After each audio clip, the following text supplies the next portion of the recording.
మీ చేవెళ్లలోనే పెద్ద పెద్ద నాయకులు వచ్చారు కాంగ్రెస్ వాళ్ళు.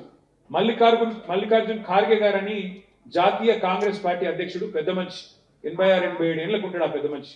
ఆ పెద్ద మనిషి కూడా చేవెళ్ళకు వచ్చిండు. వచ్చి ఏం చెప్పారు, చేవెళ్లలో దళితులు ఎక్కువ ఉన్నారు, ఇక్కడ దళిత సామాజిక వర్గం ఎక్కువ ఉన్నది, గిరిజనులు కూడా పక్కకు పరిగిలో ఉన్నారు, వికారాబాద్లు ఉన్నారు, అటు కొడంగల్లో కూడా చాలా మంది ఉన్నారు.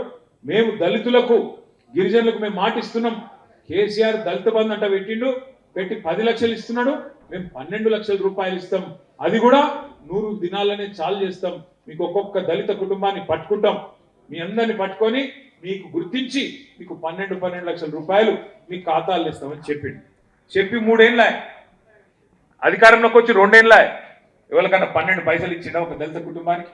12 లక్షలు దేవుడెరుగు, 12 పైసలు ఇవ్వలేదు. అట్లా దళితులు గిరిజనులు అట్లా కోపంగా ఉన్నారు. అగో మా ఆడబిడ్డలు కోపంగా ఉన్నారు, నెలకు 2,500 లేదు, నా వచ్చిన కళ్యాణ లక్ష్మి వస్తలేదు.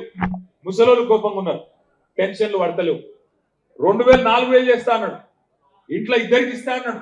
కేసీఆర్ ముసలయ్యకో ఇస్తుండు, నేను ఇద్దరికి ఇస్తా అన్నాడు. కానీ ఏం చేసిండు, గదే 2,000, ఆ 2,000 కూడా 2 నెలలు కొట్టిండు.